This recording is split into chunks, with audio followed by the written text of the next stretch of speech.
जय श्री कृष्ण मित्रों, आज हम एक इतने महत्वपूर्ण विषय पर बात करने जा रहे हैं और वो विषय है वर्ण व्यवस्था। हमारे भारतीय समाज में वर्ण व्यवस्था का बड़ा ही महत्व था। भारतीय संस्कृति में जो वर्ण व्यवस्था थी उसी से हमारा भारतीय समाज प्राचीन समय से ही बहुत ही अच्छी व्यवस्था के तहत काम कर रहा था, परंतु अंग्रेज़ों ने आकर के ये वर्ण व्यवस्था पूरी तरह से ध्वस्त कर दी और ऐसे ऐसे कुप्रचार किए कि उन्होंने कहा कि वर्ण व्यवस्था केवल ब्राह्मणवाद और ब्राह्मणों ने ही तैयार की थी दूसरे लोगों को दबाने के लिए। जबकि गीता में भगवान श्री कृष्ण ने कहा है, चातुर्वर्ण मया सृष्ट गुण कर्म विभागशः। यहाँ भगवान सीधे कह रहे हैं कि ये चार वर्ण मेरे द्वारा बनाए हुए हैं और ये गुण और कर्मों के आधार पर विभाजित किए गए हैं, ना कि जन्म के आधार पर। कितना गलत प्रचार किया गया, ब्राह्मणों को नीचा दिखाया गया कि इन लोगों ने अपना ब्राह्मण, वैश्य, क्षत्रिय और शूद्र ये चार वर्ण व्यवस्थाएं ब्राह्मणों ने तैयार की थी अपने को श्रेष्ठ करने के लिए, परंतु ऐसा बिल्कुल नहीं है। जबकि हमारे भगवान श्री कृष्ण गीता में स्पष्ट कह रहे हैं कि ये गुण और कर्मों के हिसाब से ये व्यवस्था बनाई गई थी, जो कि गुरुकुल में जाकर के इसका पूरी तरह से निर्वाह होता था। गुरु ही ये निर्धारित करता था कि कौन व्यक्ति किस वर्ण का होगा, और ऐसे कई उदाहरण हमारे इतिहास में आए हैं कि शूद्र वर्ण का व्यक्ति भी ब्राह्मण वर्ण तक पहुंचा है। तो ये एक योग्यता होती थी। गुरुकुल में सभी बच्चे एक साथ पढ़ते थे और वहाँ गुरु शिक्षा की समाप्ति के बाद ये निर्धारित करता कि किसकी योग्यता क्या है।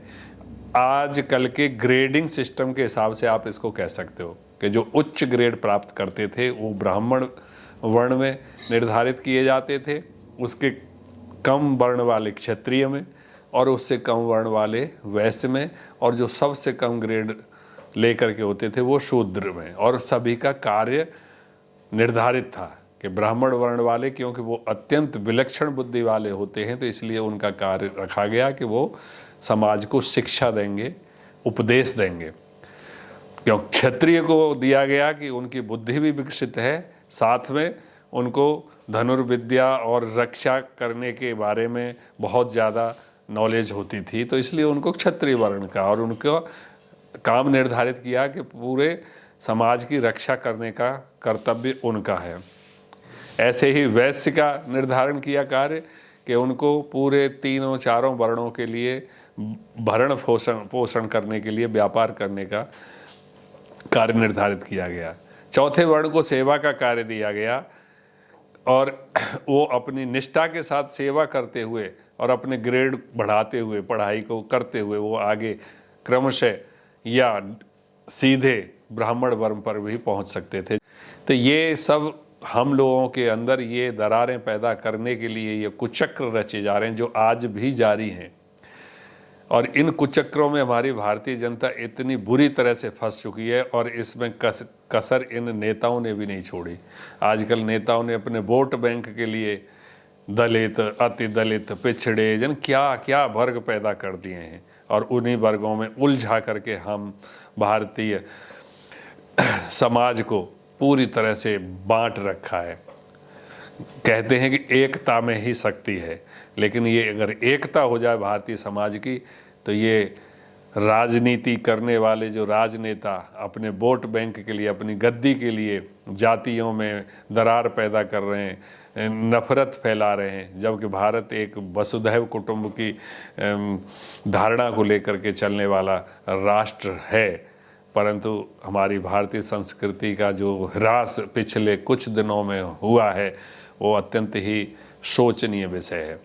इसके लिए हम लोगों को इनके कुचक्र में बिल्कुल नहीं फंसना चाहिए और ये जो गलत धारणा का जो इतिहास हम लोगों को पढ़ाया जा रहा है उसकी खोजी प्रवृत्ति करके हमको सही इतिहास की खोज करके, और आजकल तो बहुत सारे इंटरनेट पर भी आर्काइव वगैरह उपलब्ध हैं जिनमें बहुत ही सबूत के साथ हमारा सही इतिहास उपलब्ध है, उसको अगर पढ़ाया जाए तो हमारा देश फिर से महान बन जाएगा, इसमें कोई संदेह नहीं है। आप लोगों का इस संदर्भ में क्या कहना है, कमेंट में लिख कर के मुझे ज़रूर अवगत कराएं। और आप लोग कृपया मेरे चैनल को भी सब्सक्राइब करें। इस चैनल का उद्देश्य पैसा कमाना बिल्कुल नहीं है। ये चैनल आपको एक सही जानकारी लेकर के आने के लिए शुरू किया गया है। अगर आपको अच्छा लगता है तो अपने दोस्तों के साथ भी शेयर करें और कमेंट दें, लाइक करें और सब्सक्राइब भी करें और कराएं। जय श्री कृष्ण।